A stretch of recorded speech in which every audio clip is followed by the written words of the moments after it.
Sony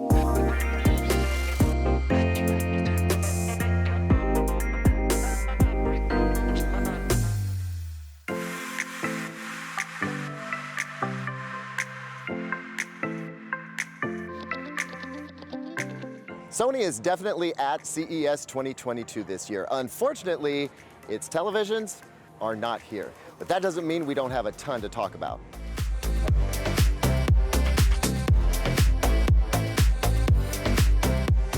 Welcome back, everyone. I'm Caleb Dennison, and today I'm going to run you through all of Sony's TV announcements. Even if they aren't here, there's plenty to talk about. A lot of exciting stuff, a lot of stuff that Sony fans have been craving for several years now, finally coming to fruition, all of it announced for CES 2022. Let's dive right in. Before we dig into it, do me a favor, consider smashing that like button if you like what you're seeing coming from us at CES 2022. Definitely consider subscribing as well, because we have lots of great content, some of which you will only see here at Digital Trends. Thank you, as always, for your consideration. Now, let's talk Sony TVs.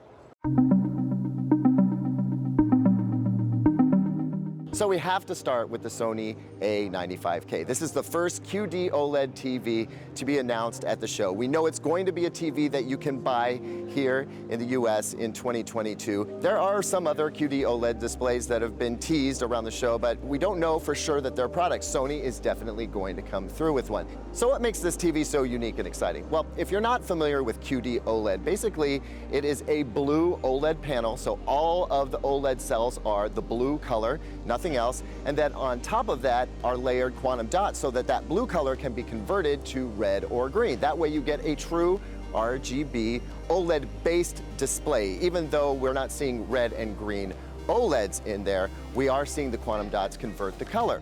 The advantage there, for one thing, is that it's going to be a lot brighter, right? There's not going to be a color filter getting in the way and sapping the energy out of the TV, so that's a huge thing. Another big advantage is the fact that when you walk off angle, the color saturation is going to stay the same. Now, OLEDs are already known for having good off-angle viewing. The contrast is there, but the color saturation has been taking a hit a little bit, and that is going to be restored with a QD OLED type display. Perhaps the most important benefit, though, to QD OLED is it is not going to be susceptible to burn-in. Since all those blue organic LED compounds are going to degrade at the same time, and the quantum dots in front of them react to the intensity of the blue light, we should not have any burn-in potential with this particular TV. Now, I could be proven wrong. Who knows? The technology is not out there, but scientifically speaking, it should not be a concern. And that was one of the pain points of OLED. Now, that's just the technology behind the display. What about the design? Well, the A95K has a pretty interesting design. It's got a new stand this year. It's got a new speaker arrangement. All around, it looks every bit the Sony flagship TV. And I gotta be honest with you, out of everything I've heard of so far and seen so far, this TV has me the most excited. I think this is the one that all eyes are gonna be on going into the rest of the year. So where does that leave the rest of Sony's OLED lineup? Well, we do have the A90K, and the interesting thing here is that it looks nothing like the A90J of last year. There will only be two sizes available, 42-inch and 48-inch. So yay, a 42-inch high-performance Master Series OLED. And then, of course, a 48-inch Master Series OLED as well. But that's where it stops. There will be no other sizes available in the A90K. Well, you might be thinking, well, that's odd. What if I want the most premium WRGB Sony OLED that I can possibly get? The good news is that the Sony A80K is going to come with the brighter panel that the A90J had and all of the bells and whistles, including the Cognitive XR processor.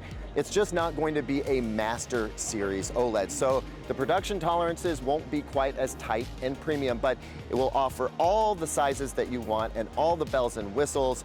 It's just an interesting way to lay out the lineup. I think really Sony's point here is if you want the best Sony OLED you can buy, then you want to get the A95K.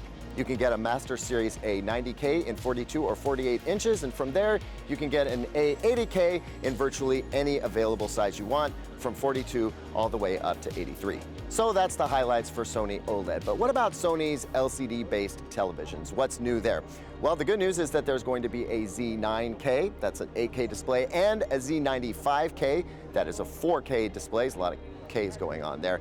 At any rate, the big news here is that they will be mini LED displays. Now, Sony has always maintained that it isn't the number of backlights that you have or the number of zones that you have, but how you use them.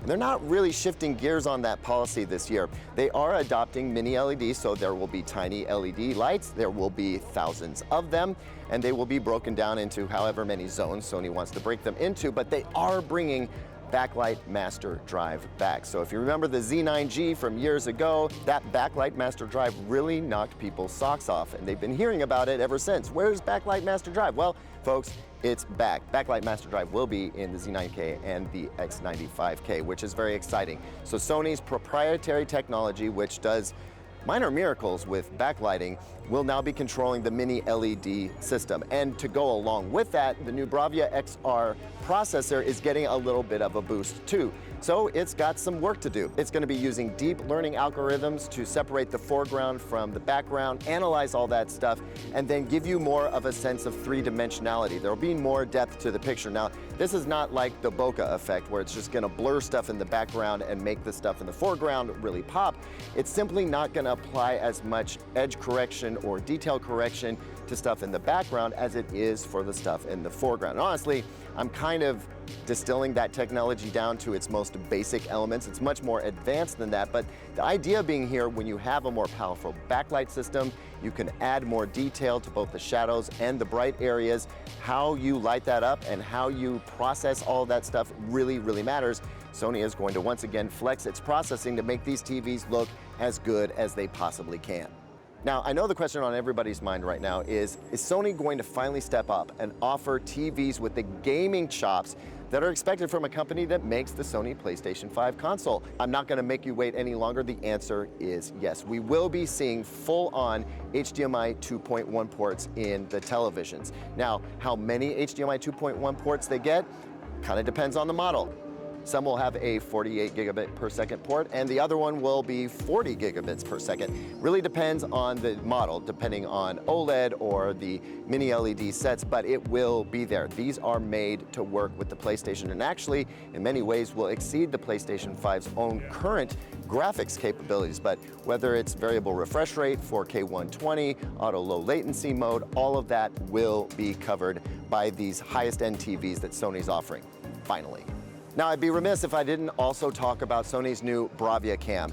This is something that's going to be built into the Z9K and the A95K, and it's offered as an add-on purchase for the other televisions. And it's more than just a webcam, although it can certainly do that. You can do your Zoom meetings with it if you want to, but it's really meant to add some new functionality to the TV. So it's going to be able to adjust the brightness tone curve depending on your ambient room light.